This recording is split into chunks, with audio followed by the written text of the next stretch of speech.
Welcome to the old and the beautiful, where dreams will come true, where movies will be reviewed, and the love between these two will truly be tested. Now, here are your hosts, Wes and Jen.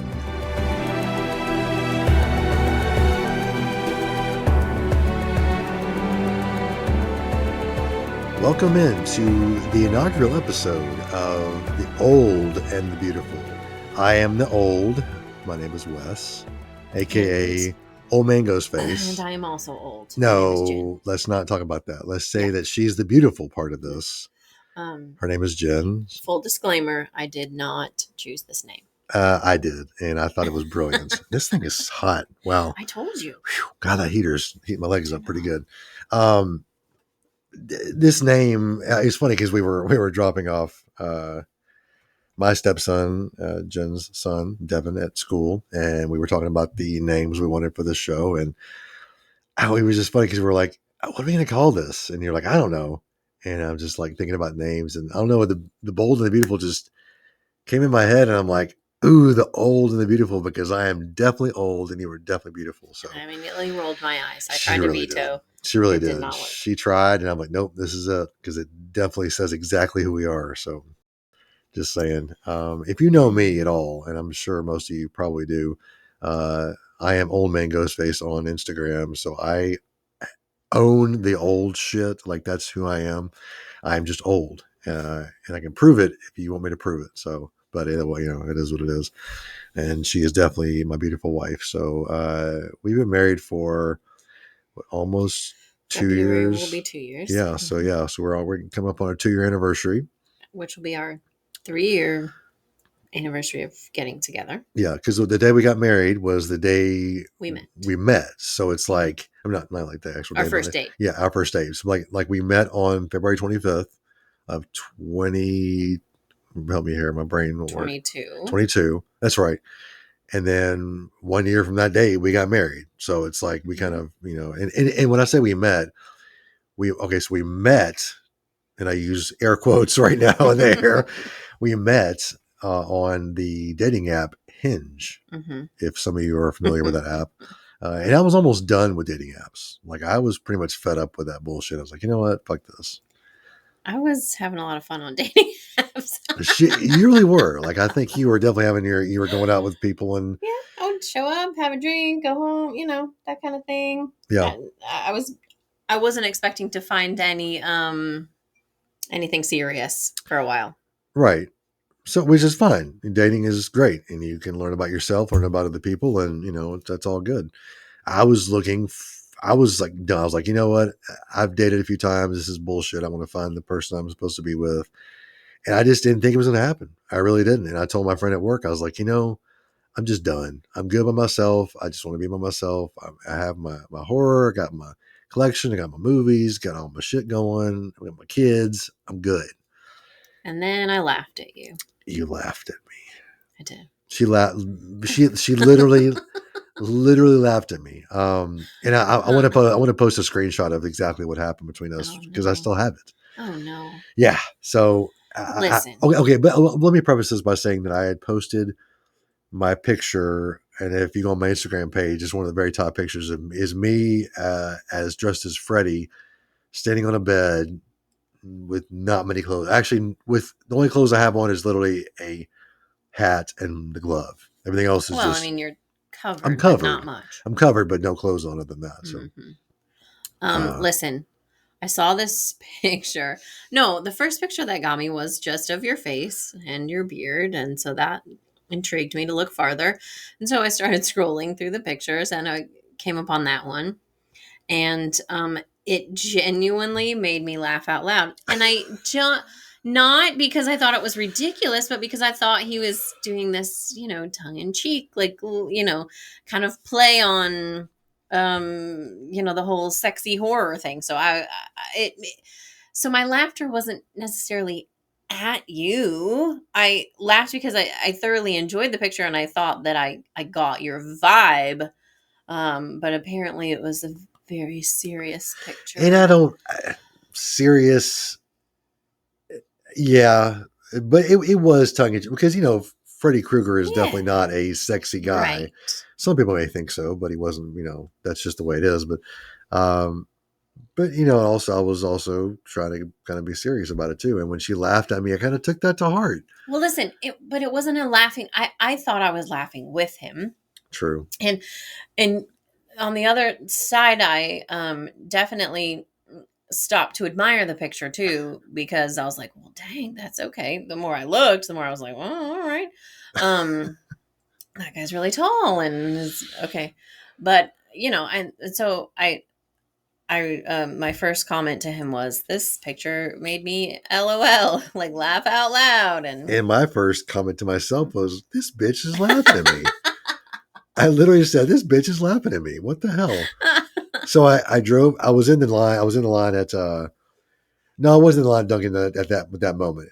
It was when we actually started talking when it was in line at Dunkin'. But I went to work though after I saw that comment, and my friend was like, "Hey man, how's dating life?" And I'm like, "Well, I was pretty much done, but then I got this message from this chick on Hinge, and she laughed at me, and I'm like, I don't know if I want to pursue this or not." He's like, "What would hurt? What would hurt if you pursued it? Like if it doesn't work out, it doesn't work out, whatever." And I was like, you're right. I should just keep going, see what happens. And here we are, almost 3 years later, very happy. We talked for like what, a week? We talked, about a week. With your work schedule and having the girls and all that, it was like, true, it was tough. It was a Friday night when we finally met up. Yeah, and we met up at a coffee shop here in where we live. Yep. But don't give away too much there. Gotta keep a little mysterious, Mysterio. I'm sure we'll figure it out eventually, but we'll give away at the first episode. We gotta make it work for it. But we met here, and then met at the coffee shop, and then went to dinner, and then. We don't have to. We can. That'll be for later. Yeah. Okay. Mm-hmm. So we'll tell you what happened later in later episodes. We'll see how many people actually want to know what happened after that. Yeah. Because it's definitely an interesting story. So it's It is what it is. 'Tis what it is, right? But yeah, so that's a little bit of history about us, about just being together and where we are maritally. And very happy. You definitely rescued me from a shitty existence. So, well, I always fancied myself a heroine of some dashing fairy tale or something. Wow. Okay. I mean, I could see you thinking that. So definitely, that's definitely you. So, I'm gonna scoot this a little closer to you because I feel like we're not picking you up very well. Oh, there. And then what? I was not a super horror fan. I don't dislike it. I was not like a super horror fan like he is. Right. But he overlooked that, I suppose. No, I didn't overlook it, but I also was like, I even put in my bio, I was like, must kind of be interested in horror. Because if you're not, that might be a deal breaker. And the fact if you just hate horror, then yeah. Well, I mean, my philosophy was always like, if it's a good movie, it's a good movie, and I'll watch almost anything at least once. So I had nothing against horror movies. That probably wasn't always my first choice, but sometimes I was in the mood for it. It just depended. So I'm definitely open to it. Well, yeah, I mean, then we started watching movies. Oh, yeah. At the moment, we are currently at like 171, which all those aren't horror, but a lot of them, I'd say about 90% are horror. There's a few here and there we will mix in, but 90% of it is me introducing her to horror films or rewatching ones she watched as she was younger and kind of refamiliarizing herself with them, and which is very important for me. And I'm glad that she's on board with that, because otherwise I'd be like, well, this has been fun and I'm going to move along. But no. I mean, they just weren't things that I watched as a kid. My parents were, fairly conscious of what we were watching. So I didn't really start watching my own things until, I was a teenager, a little older maybe. And I mean, I remember my first horror movie. Which it was Witchboard 2. Yeah. The second one too. The second one. That's hilarious. Well, listen, it was I didn't watch it alone. Okay. It wasn't necessarily my choice. I was at a slumber party And of course, I could not be seen as the girl who was scared of the movies.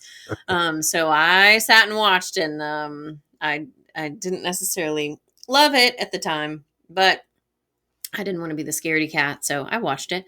And then we watched some terrible vampire movie that I don't even remember what it was. I wish I could too, but I wish you could remember that. All I remember is one very small scene. It was very bloody, I believe, and like it was very old. It felt, when I remember it, it feels like it was an older movie, like black and white, or like not quite black and white, but like not a '90s movie, because this would have happened probably in the '90s, I guess. Like the movie, Early or are you 90s. looking? No. Me watching it. Oh, okay. But the movie was older than that. But yeah, this particular girl was very into scary movies and things like that, and which is I awesome. just wasn't. Yeah, but then I also ended up watching Silence of the Lambs at her house, which also terrified me. Another great one. Children of the Corn. You watch a lot of classics. I couldn't tell her, oh, these are so scary, I can't. So I ended up watching them.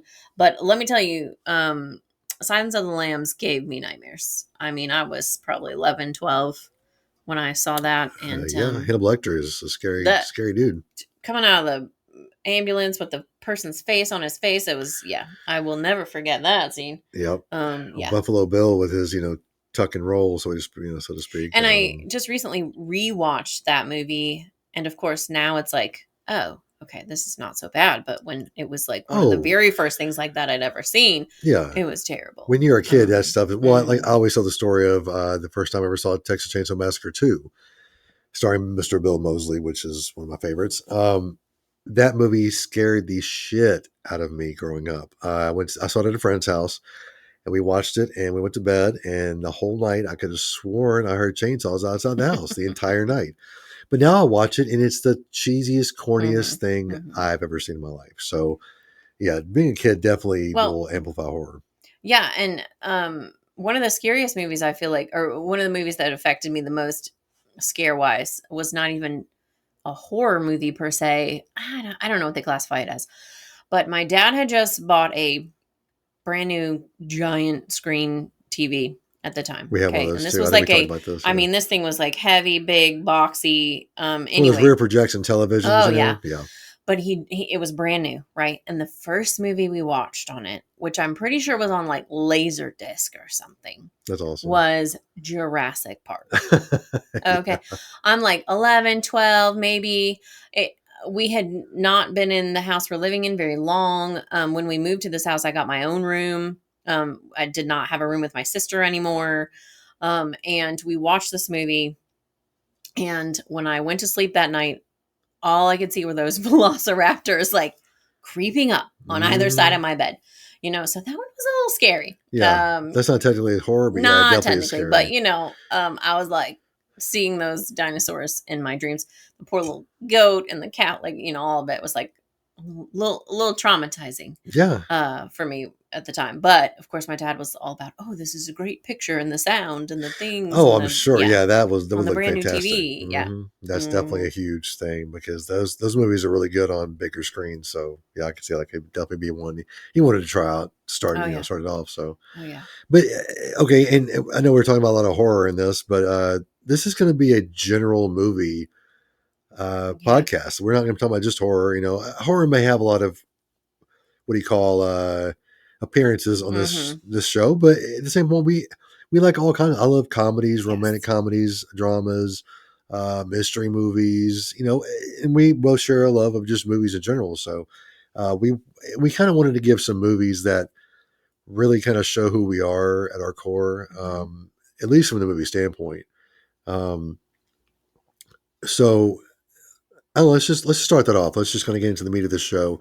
I think people kind of got to feel who we are by just talking at the first. But let's give. I can just give a few. It doesn't have to be a certain amount of movies. Just a few that really kind of shape who you are and kind of tell who you are at the core of your at least movie watching person, so to speak. I guess. So yeah, give us a few. Okay. Well, the first movie I can remember being really attached to, like. Watched it a lot, secretly, actually, because it was not a movie meant for children. But I snuck the VHS into the basement of the house we lived in at the time. I couldn't have been what, 6, 7, maybe 8 at the most, but probably not even that. Was Beverly Hills Cop. I don't know why I loved it. I absolutely loved Eddie Murphy. I would apparently tell people that he was my brother. And oh yeah, Eddie Murphy's my brother. I absolutely love that movie, but I also understood that it had bad words and that I probably wasn't supposed to watch it.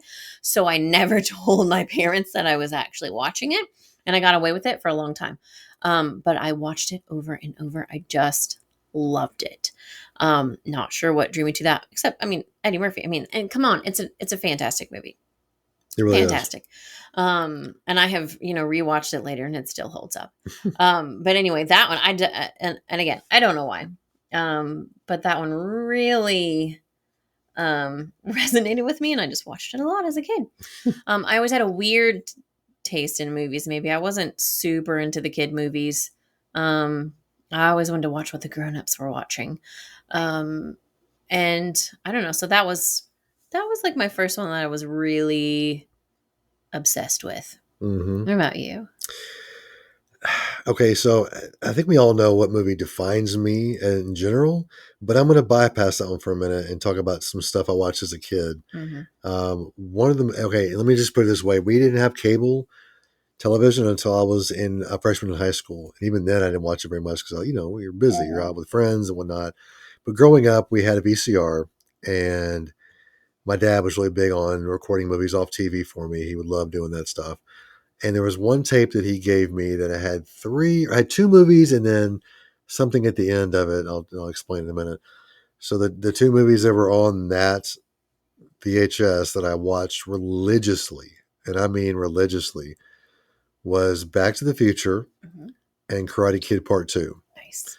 I'll talk about Back to the Future first, and then we'll move on to something later. But the last thing on that VHS was he had recorded a couple episodes of Freddy's Nightmares, which to this day still give me nightmares. But I love, if you know me, I love Freddy. It's one of my favorite horror icons. But that TV show scared the shit out of me. I'm talking like that.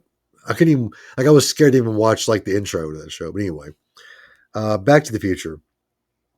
That, just watching that movie now, just bringing back so much nostalgia. Michael J. Fox, Christopher Lloyd, Tom Wilson. I can't think of his mom's Crispin name. Glover. Crispin Glover. What's his mom's name? I can't think of her name at the moment. Oh my gosh, why'd you have to? No, I was going to say Caroline, but that's Caroline of the City. She's on that. No, is it Caroline Ray? No, Caroline. What was her name? I'll look it up. We have IMDb up, guys, so we'll be able to research as we go through the show. But I can't think of her damn name to save my freaking life. What is it, babe? Oh, it's coming. All right, and it is. It is Leah Thompson. Leah Thompson. There we go. But that movie's so just full of people, just so many big stars were in that movie, and it's just the whole thing of, we all think about time travel at one point in our life or another. That's just something we always think about. If it's real, if it's not, what our views on it, what the rules in our own mind are. And we were talking about this the other day about time. We were watching a movie, Lake Cato, actually, and there's some time stuff. Cato Lake. Cato Lake. That's what it is. Yeah, same. Cato Lake. But there's some time stuff in that movie, and we were trying to talk about it, like what are the rules of time travel and whatever, or just time in general, and got me thinking about Back to the Future, because that's you think of time travel, Back to the Future. That's like your first film you go to. So I always resonated with Michael J. Fox's character, Marty McFly, in that he just wanted more. He always wanted more. He always wanted to. That's why he's friends with Doc. Like, Doc always had these ideas of better and making things better and making inventions that would make life easier. And it's always wanting more. So that's always what I have kind of resonated towards. Growing up, especially the way I grew up, it was just really hard because we didn't have much. So always wanting more was my thing. And that whole movie is just so perfect. I mean, it has a little incest mixed in there, which I mean, it's kind of, but if you kind of get past that part, it wasn't really. They don't really do anything. It But, wasn't it's a little, intentional, yeah. but at the same point, it was kind of inevitable. But because of But what I mean, happens, if you grew up when we did, I mean, that movie is it's iconic. yeah, It's iconic. So, but yeah, that movie was amazing. Just absolutely from start to finish, that movie just cannot miss. So, and I'm sure a lot of you have high regards for that. Again, that's not a movie that shapes my life in the fact of the subject matter, but more the fact is me growing up watching it. Just and it just gave me something. I don't know what it was, but it gave me something. A desire for movies and wanting to watch more movies because it's such a great one. So, so give us another one that you kind of lean towards. Probably. Well, this was more like if we're moving into my teens, maybe.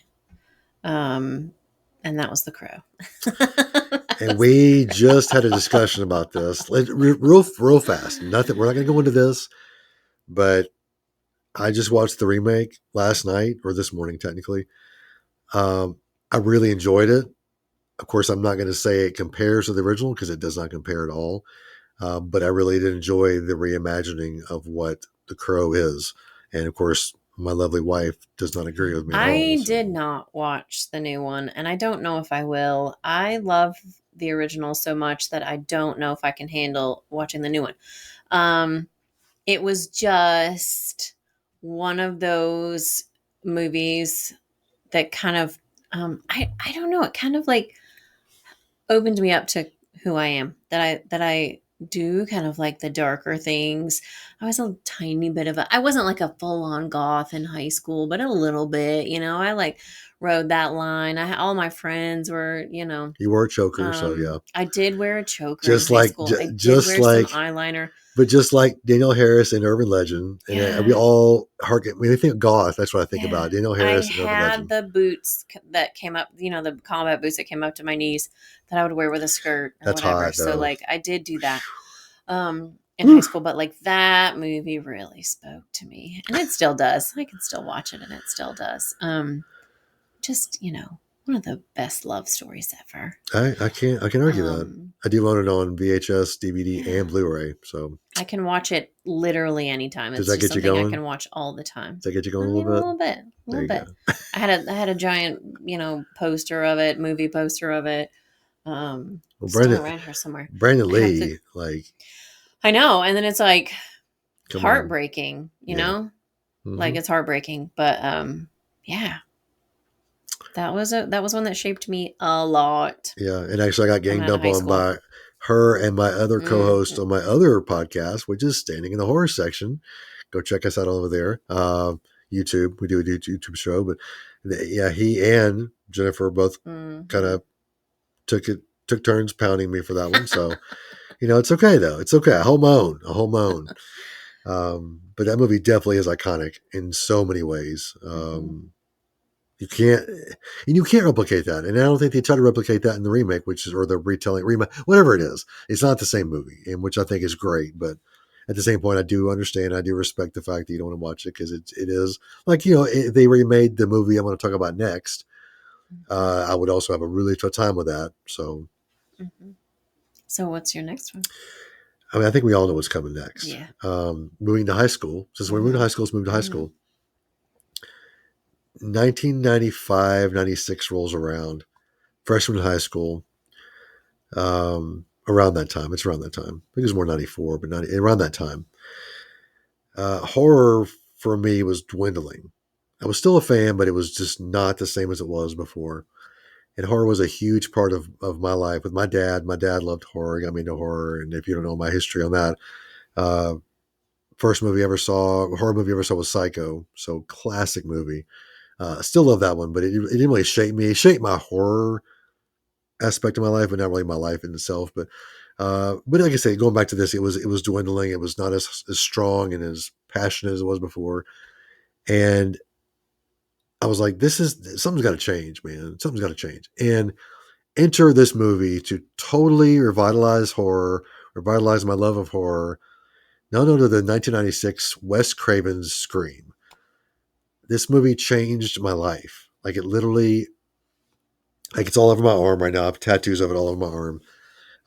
It's my persona on Instagram. It's uh, iconic in the way that it brought horror back from the depths of where it lay to where it is now, to where horror is way more mainstream now.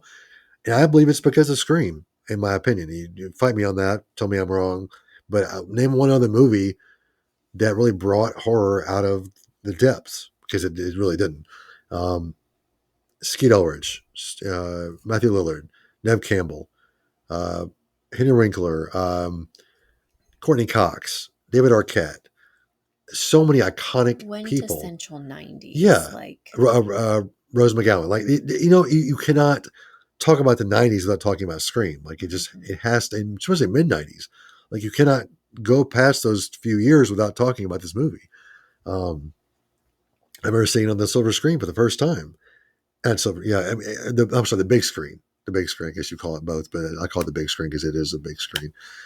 But it definitely hit me in a way that I was just like, this is something that people will talk about for generations. It will live on in infamy forever. Mm-hmm. And it has. It's gotten more popular as it goes on. Of course, younger generations like my kids and your kid don't understand it completely, but they understand that it meant something to us, mm-hmm. and it meant something for horror, it meant something for cinema in general.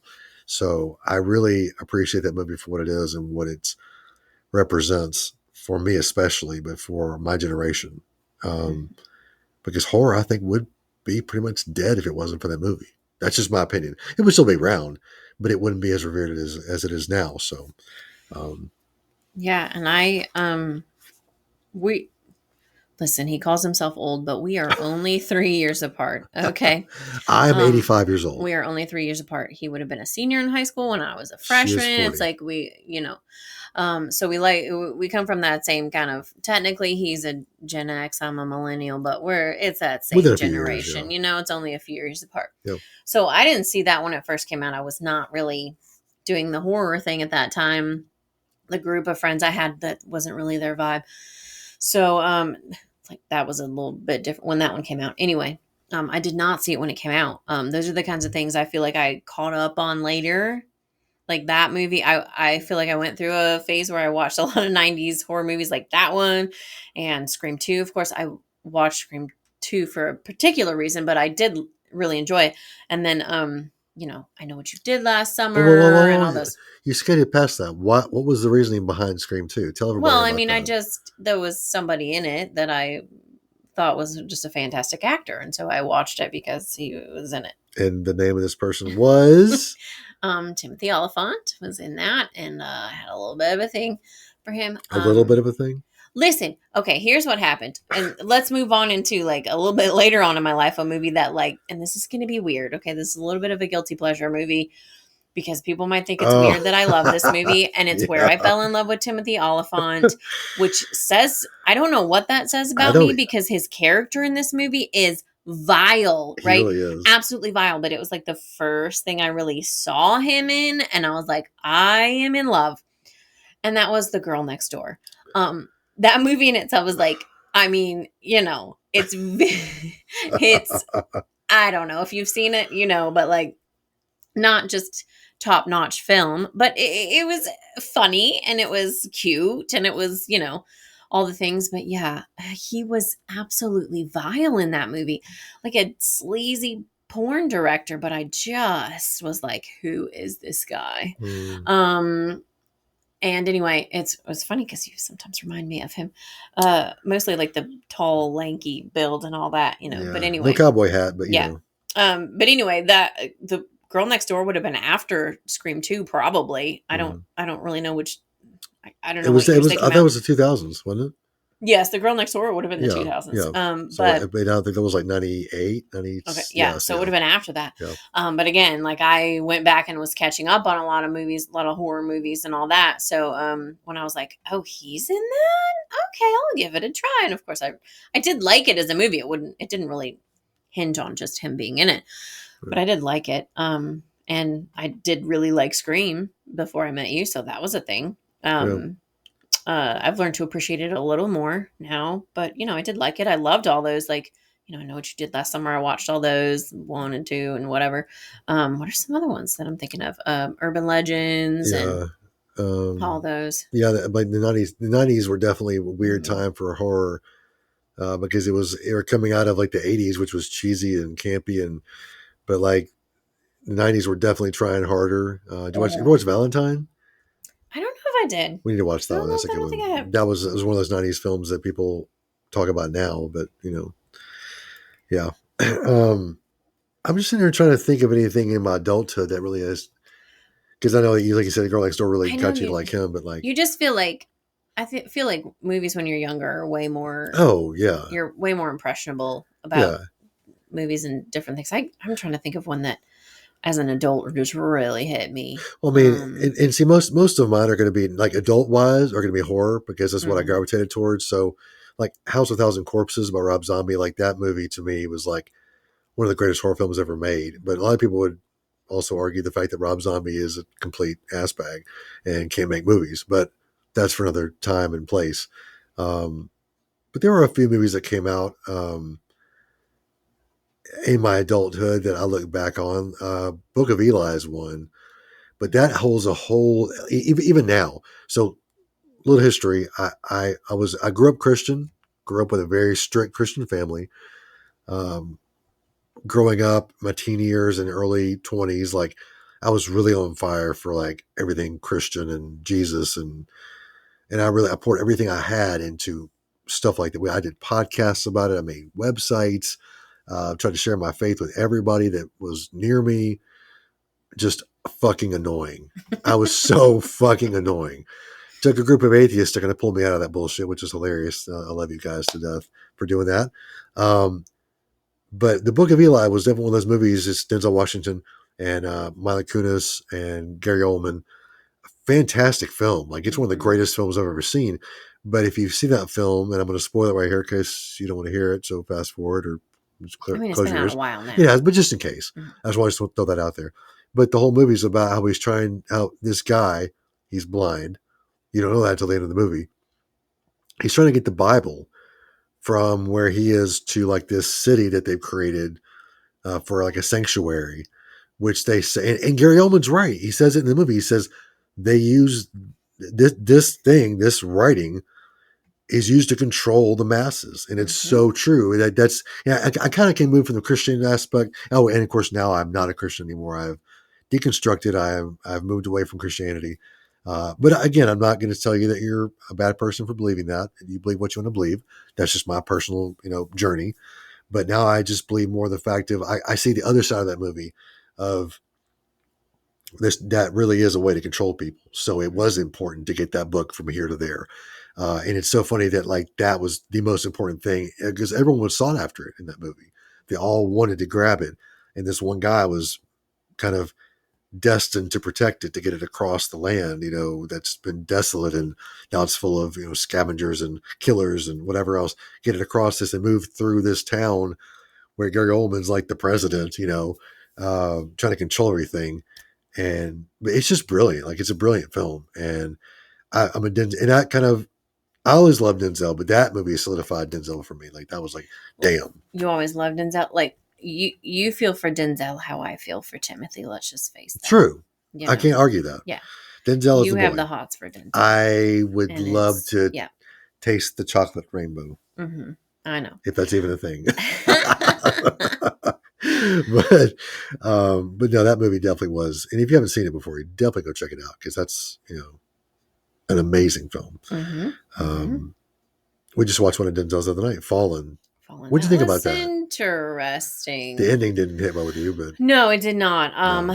I don't always have to have a happy ending, but I do prefer when the good guy wins. See, I don't. I don't always have to have the good guy win, but I do. Typically, I prefer that. Okay, so here's another movie from my childhood that just came to me. Okay. That really, and it's okay that this tells who I am a little bit too. and that is Sleeping Beauty, like the OG, right? Cartoon, right? Yes, Yep. Disney. But I did not like Sleeping Beauty was not my girl, right? Maleficent was my girl. True. Okay. True. I mean, badass who turns into a dragon, fucking I mean, she was my girl. Um and I liked the rest of the movie, but it was like that's what made me want to watch the movie. So, I had that little witchy darker side, Yeah. right? Yeah. So even from then, that was my girl. So yeah, that, like, even um me being a huge fan of Maleficent, I was fine with her not winning in the end. It just was like not gonna happen, like I knew good was gonna win over evil. And really there may have been a little religious play in there when you watch, Oh he yeah. kills her with the sword of truth and like all this, Mm-hmm. whatever. Yeah. But I was okay that she didn't necessarily just win. It's a Disney movie. It's just the way things go. Right. But like, come on, you don't get any more badass than that. No. And actually, like, I was really pissed when they made the new movies about Maleficent because they gave her a backstory that made her, I don't know, Relatable. maybe. And they could have just left her alone as like this badass bitch, and they did not need to give her this backstory. Oh, some man broke her heart and tore off her wings, and then she was sad, and she became. No, I didn't need that, and I Yeah.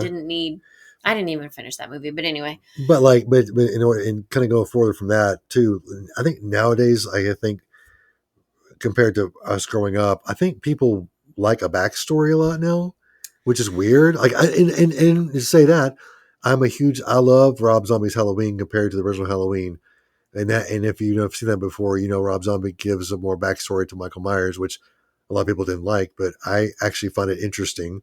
Um, but I think backstories kind of give it something it has missing, but I also understand how it also tears down a character. It breaks them down too far, maybe. So yeah, I didn't need her crying and sad over some man and becoming who she was. No, she was a badass bitch. Like that's Disney. I did not need that. That's Disney trying to appeal to justification. the And don't even get me started on the Descendants. I haven't watched it. I No. absolutely despise it. And Don't. I cannot with that. Just don't even. Just Don't do it. even. I've watched them and they are terrible. Yeah, no. So, But yeah, she's my girl and she always was, but the OG only. OG only. yeah. And as much as I absolutely love Angelina Jolie and she did a fantastic job, Yeah. It just was, I did not need that. Yeah. I just needed her to be perfect in her mistress of all evil persona. I did not need her backstory explaining to me why she was that way. I'm with you. Not at all. I'm with you. I agree. Okay, so expounding off what you just said, you saw a movie as a kid that kind of gave you an icon or a heroic figure to look up to. I've always, since real little, Batman has been like my hero. I can't really tell you exactly why, because it started so young. He just, most people like Superman or, the lighter colored or, the real friendly, but like Batman always had that dark, I've always had a dark side to me, always. And of course, my mom would always tell me I was wrong about that, but it's true. Always had a dark side. So Batman was naturally who I gravitated towards. So watching him growing up, Super Friends, Justice League, all those different ones he's in, even Batman the Animated Series, going into high school, just love, and of course the Batman movies, talking about Michael Keaton and, 89 and growing up with him. But let's fast forward to my adulthood. One movie has definitely shaped who I am. Here we go. And it's, it was nominated for an award, an Oscar, and it won. It wasn't for the actual movie, but it was for the actor that is the best in this film. Comes from a little trilogy by a director named Christopher Nolan. They even call it the Nolan trilogy because it's that much of his handiwork. The Dark Knight. That movie, to me, the whole trilogy in itself, a lot of people don't get this right. That trilogy was about the villains. It was not about Batman. which Christian Bale didn't do a bad job, but he's definitely not one of my favorite Batmen. Batman. He's my favorite. Is it Batman or Batman? Batman's? I have no idea. Batman's. He's my favorite of Batman. He's my favorite Batman's. But he's not bad. My favorite, of course, is Batfleck. If you want to argue with that, bring it. Bring it. He's the older brooding Batman. That's me. I'm older and somewhat brooding. But The Dark Knight, talking about Christian Bale's Batman, but then talking about wow, my brain just shut off. Heath Ledger. My gosh, my brain just totally shut off right there. Heath Ledger as the Joker. I was totally against him being the Joker. I'm talking like completely against. I came out and posted stuff on Facebook and Instagram. Of course you did. I actually Instagram, but just Facebook. But like I was like, this guy, he's a romantic comedy guy. He doesn't know anything about Batman. Blah. He knows nothing about being Joker. Well, I was so against it. And then I saw that first little teaser trailer when he's, he shows him up close and him, with the guy who dresses Batman in the background. And I finished that little trailer or that little clip and my jaw just dropped to the floor. I was like, holy shit balls. This guy, yeah, I'm all in. Like, you have to prove yourself to me. You can't just say, hey, here's this person is going to be this person in this movie. And I'm gonna be like, oh yeah, you have to prove it to me. And Heath proved it to me so strongly. I was like, dude, what the hell? I mean, I was already a Heath Ledger fan, so I was okay with this. I was like, all right, let's see what you got, man. Let's see what you got. And I absolutely love Batman Begins. I mean, Christian Bale's my favorite Batman. True. And that trilogy is my favorite Batman trilogy. Right. But yeah. Yeah. Yeah. But Heath won for Best Supporting Actor. Won an Oscar. Of course, it cost him his life.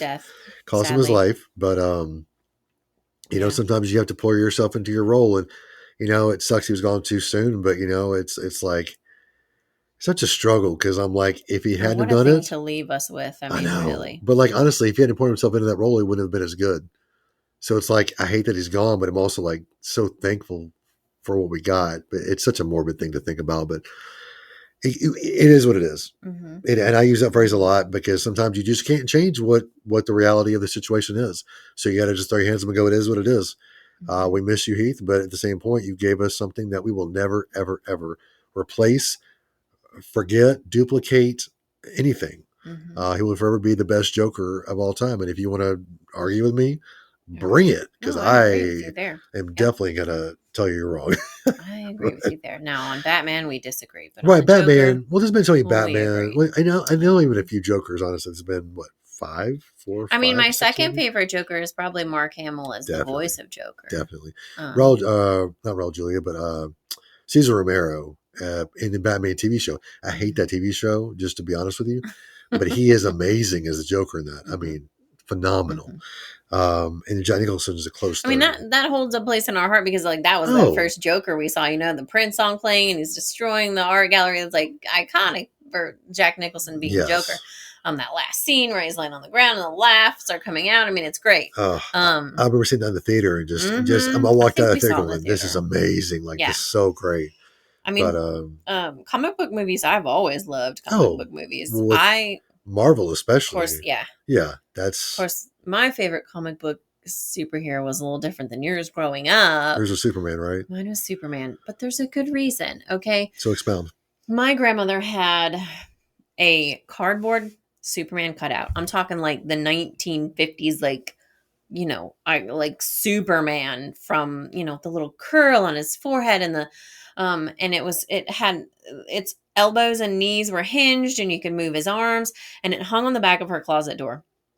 And from the time I could even remember, I was in love with that Superman guy. Like just probably the first crush I ever had was on that cardboard Superman. It fell a little flat. It was like, oh, get out. But it was like the first crush I ever really remember, right? Yeah. And Superman as a superhero, I still love. Yeah. But later on in life, I was like, wow, he's such a like cheesy do-gooder Boy Scout, and like I definitely love the dark sides of Batman too. But Superman just, Well, the Man of from the Steel time came I was along, very little. And then Henry Cavill and played that changed Superman. everything. Yeah.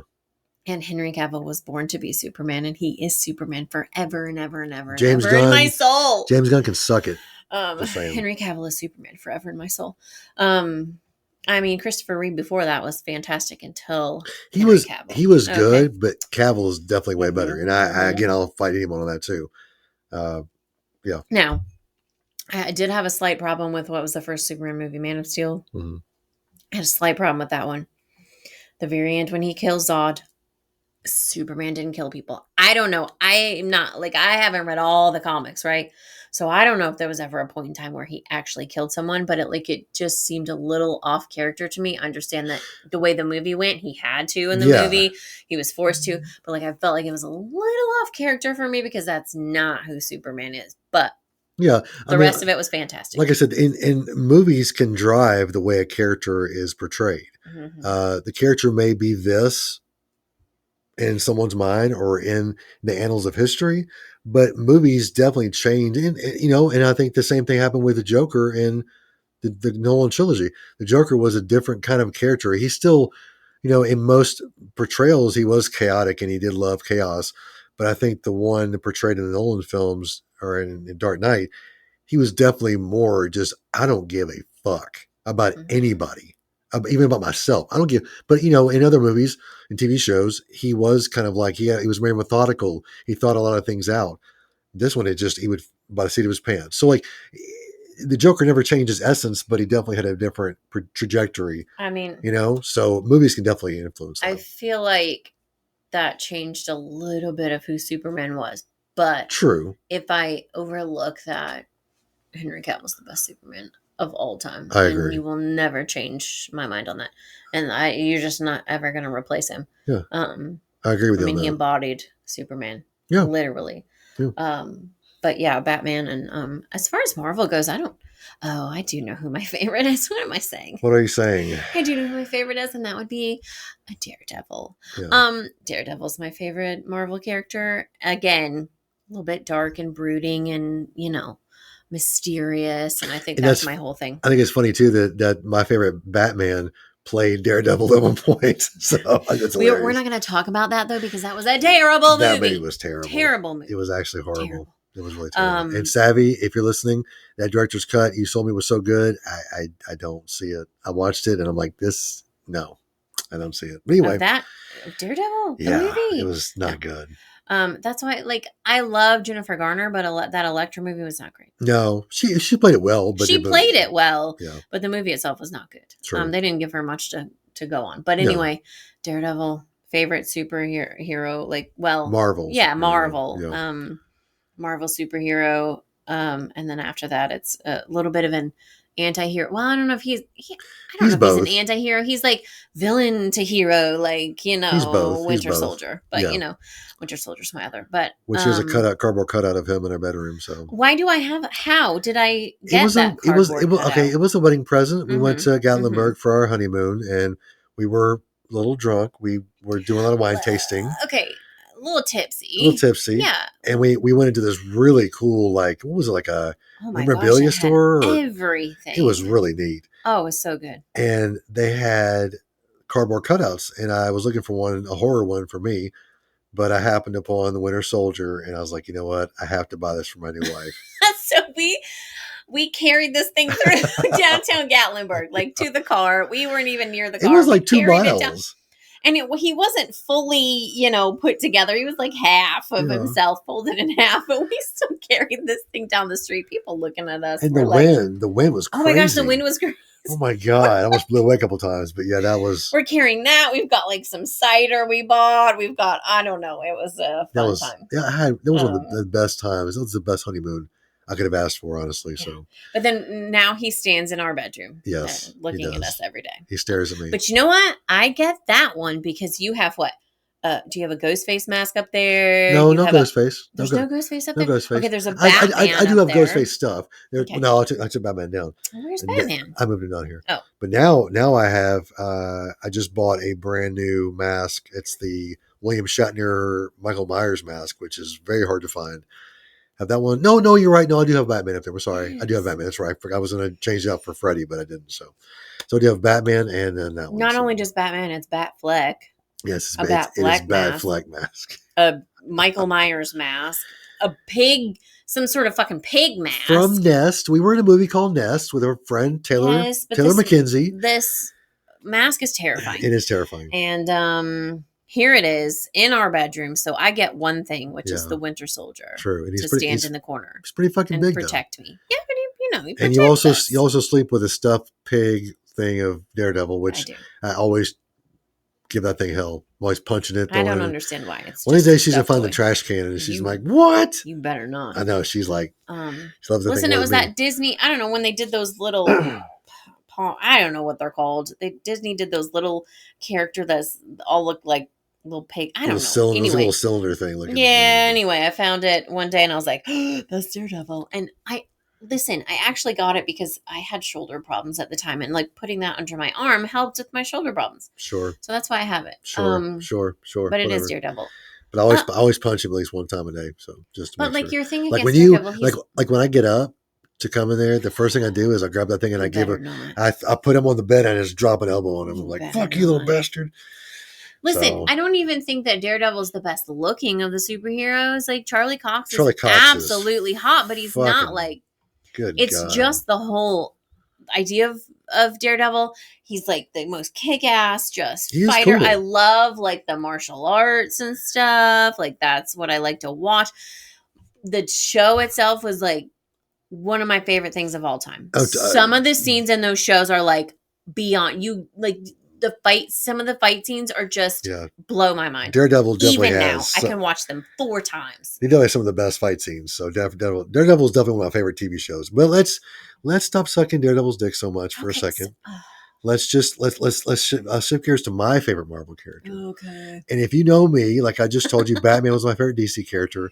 If I'll give you one guess, I mean, it's I know you know. It's the Marvel mirror. But talking to everyone out there, if you can guess my favorite Marvel character based on my favorite DC character, then you know me very well and you understand characters very well.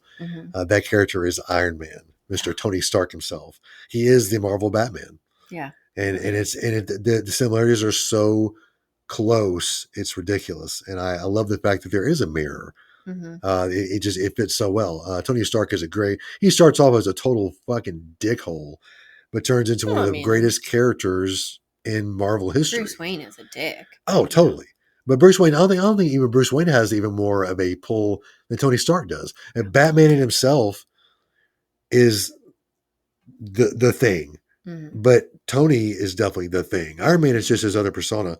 But Tony Stark, especially if you've seen all the Marvel films, Endgame, what happens in Endgame, like that just says who Tony Stark is at the end of all of it, which is just fantastic. It shows who he is at the end. It does not show it shows his arc as a character, because at the beginning, one of the greatest. I mean, he's an asshole. Oh, completely. Like he's a self-centered, self-righteous asshole. Yep. And then at the end, so that like shows his perfect. He's really like. It's a great arc. One of the best Marvel characters of all time. I mean, Seriously. Really, he comes from here to here. Yeah. And everything in between is just like the battles with friendships and relationships, and his relationship with Spider-Man / Tony by Peter Parker. Like, it's just everything mixing together. It's in his love with Pepper Potts. Like, his whole ride is just his relationship unreal. With his daughter. Yes. Talk about rip your heart out. Oh, so yeah, like that in itself, but just who he is as a person, as a superhero, the way and of course it does take him to see firsthand the destruction that he causes. And he's like, you know what? No more. I'm done with this. Which most people would be like, it's whatever it is. This is reality. It's part of life. But he goes, no, you know what? No, fuck that. I'm going to be better.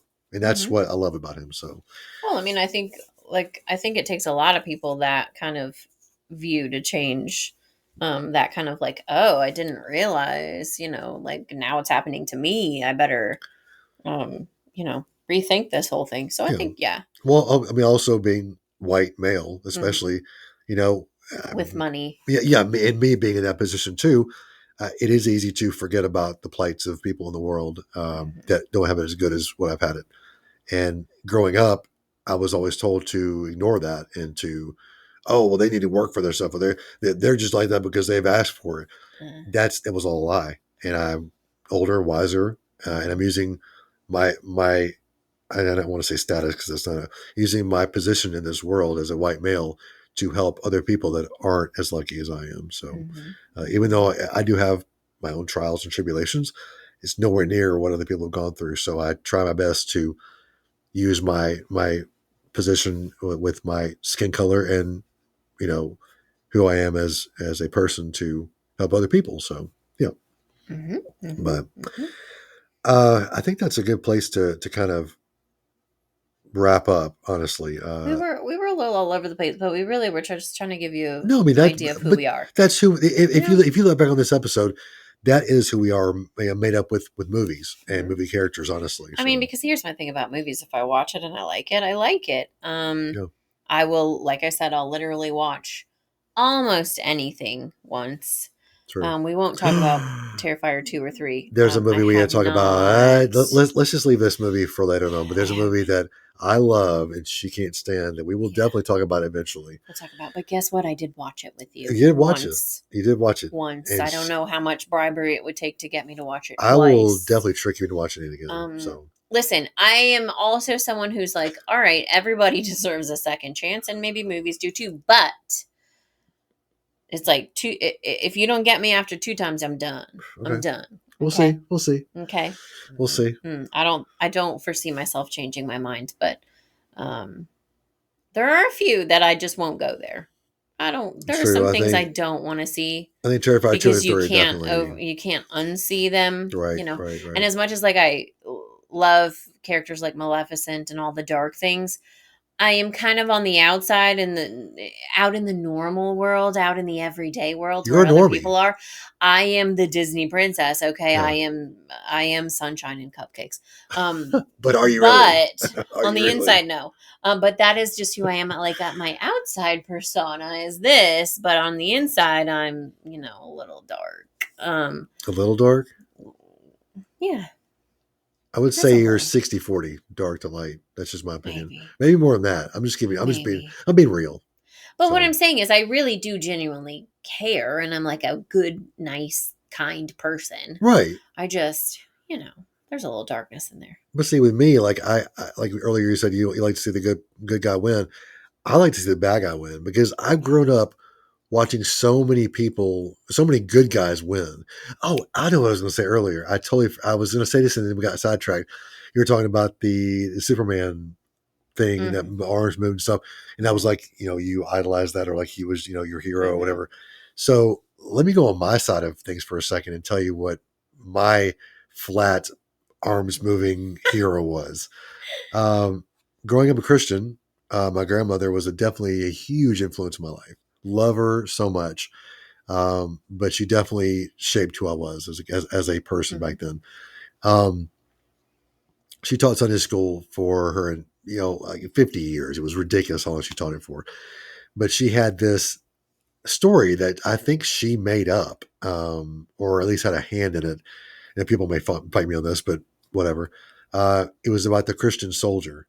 Maybe she didn't make it up, but maybe she did create this cutout that would move, arms, legs would move about, and you cover it up with the different, if you're a Christian, I'm talking about like the helmet of salvation and the shield of faith and the breastplate of righteousness, but that was my cutout hero.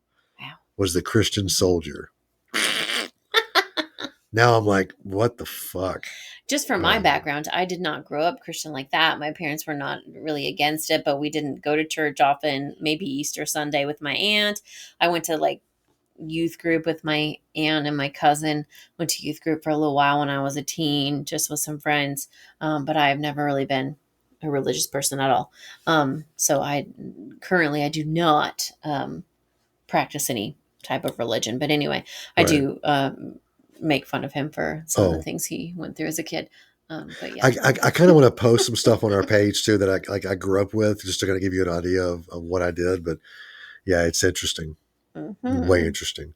I mean, but yeah, we are down here in the Bible Belt. We are so, Bible belting. It is, my parents are not from here, but That's where you grew up, though, pretty much.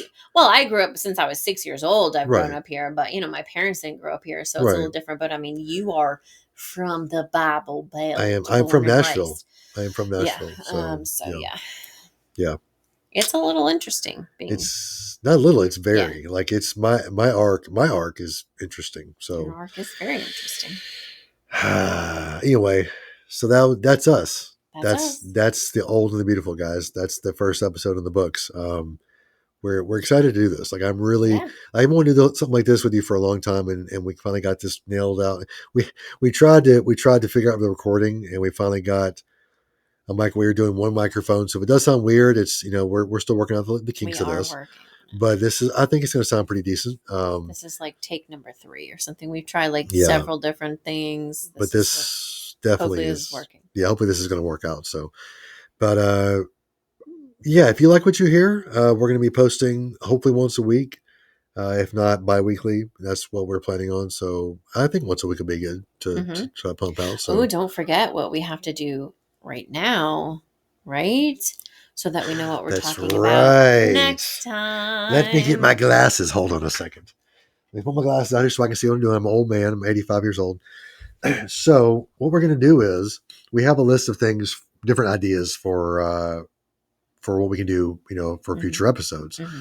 And what we're going to do is at the end of every show, we're going to put them on a wheel, and we're going to spin the wheel and see what it lands on. And that's what we're going to do. So what's on the wheel right as of right now? We're going to add more stuff later on, but right now we have movies that made us cry, movies that make us mad, movies that have actually scared us, movies that we were surprised they were good or bad, like we thought they're going to be bad, but they're actually good, or vice versa. Movies with surprise endings, underrated films, overrated films, and actor-specific films. And we're going to try to go through and rank them. We're going to pick 5 movies in that certain category and rank them. So now, are we going to tell each other what our picks are? Oh, no. Okay. It's all whatever we do on this show will be what I say your first time hearing, what you say my first time hearing. So, because I like that genuine, I'm going to guess we're not going to line up very often. No. We might have a few of the same movies on the list. It's possible, but I don't think, as a whole, I think we're definitely going to be, but I like that. The diversity is great. So, so right now we're going to spin this wheel and see what next week's going to be. So, yeah, here we go. Without further ado, let's just spin it. Oh, I'm excited. I don't know. Here we go. And movies that make us mad. Oh, okay. Let's not do this. Now, let's qualify this. Is it like that make us mad maybe because of the ending or because of something that happens, or it's just anything that makes us feel that emotion of anger? I think anything. I think because I think we try to narrow it down to that one thing. We may only find 1 or 2 movies, but if we kind of go if it's featuring some sort of issue that makes us furious, or a character in the movie that really you just hate this character for some reason. And I think it's cool because we got to kind of explain why it makes us mad. We go, this movie makes us mad because of this is gonna be a little difficult, but I think it's gonna be a good one to start off with. We're starting out on a bang. Okay, we really are, and we can respin, but we don't want to do that. We don't want to. We want to be authentic on this show. So, so there you go. I've got homework. We definitely have homework. So 5 movies that make us mad in certain ways. So yeah. So tell us what you think about this. We're okay. Let's go through our socials real fast. We are on Instagram at I think it's the Bold and the Beautiful Pod. We are on Bluesky, which is a brand new social. We're on there. Social network. I didn't even hear about this except for a week ago. Yeah. So this is brand new. So I think we're what are we on that? Let me make sure, because it's a weird platform because you can't really type a lot out on it, which is when you're talking about names. So we are. Let me go to our home. We are Old and Beautiful Pod on that. So find us on there. We're thinking about making a Facebook page, but we're not totally sure. We might just post on our personal But we may actually want to make a Facebook page though, just to make it easier. Listen, I'm not somebody who posts a lot on social media, so no, even my personal would be no use to anyone because I don't post a lot. I try to post on mine, but of course mine is mainly just Ghostface stuff because I'm on main Ghostface. But that's why I'm on Instagram on main Ghostface. But I think I'm about changing up a little bit. We'll see. But yours is Oxygen and Tonic, right? Spelled Jen, not Jen. Yep. Yes, like my name, Jen. So, but you also can find our links at our profile. Yeah. Hey, Jen. Jen. Hello, Jen. You can find us at the top of our page on Instagram, and I think I'm going to try to add it to our Bluesky as well. But there's really not many.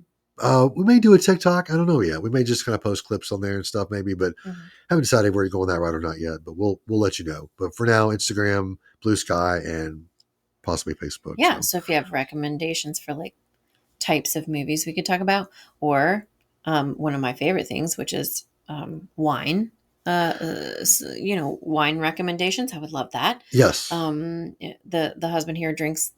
Well, can I tell them, or are you embarrassed? I mean, this is one of those guilty pleasures. We talk about guilty pleasures. He drinks peach White Claw. Okay. But also drink Bud Light next, so that's also a thing. So, but I do love red wine. Anybody has some recommendations? Yes. Love that. But I drink those because of the low carb in them. I love beer. Trust me, I love it. Like the next man or next woman. But I also want to not have a lot of weight. So I try to watch my weight on that. So, because I do drink, a decent amount. So I don't want to gain a lot of weight. So I drink the stuff that's not very fattening. So there you go. But yeah, so we really appreciate you checking out this first episode. Let us know what you think. I think you can do comments on Spotify. We're going to be on Apple Podcasts, Spotify, and anywhere you can get like any podcatcher you can use to listen to us as well. But I think on Spotify, you actually can leave comments and stuff and follow our podcast on there as well. But let us know either there, Instagram, or on Bluesky. Let us know what you're thinking, or anything you like to talk about on the show. So I really had a good time.